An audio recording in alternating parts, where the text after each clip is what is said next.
We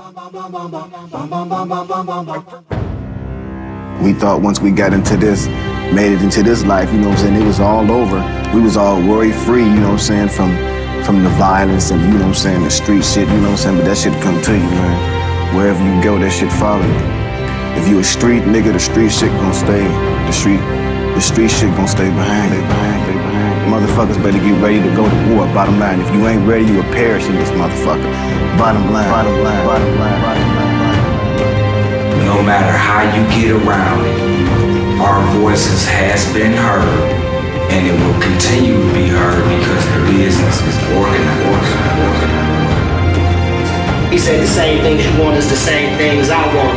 We might have to go and spend extra money to make sure that Vaughn is comfortable around each other and make sure our family is a part of what we're doing as well, because as they've seen tonight, we have an entire family.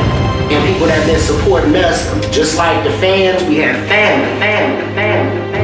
When the shit jump off, this rap shit ain't gonna mean nothing, you know what I'm saying? Cause these motherfuckers can shut this game down any motherfucking time. If a motherfucker try to ban rap, motherfuckers will really see some crazy motherfuckers, cause I'll be the nigga that jump the shit off. I'll be the first nigga throw a chair through a window, garbage can, a brick, whatever. Like, nigga, let's do it. Shit. Get down for this real shit here.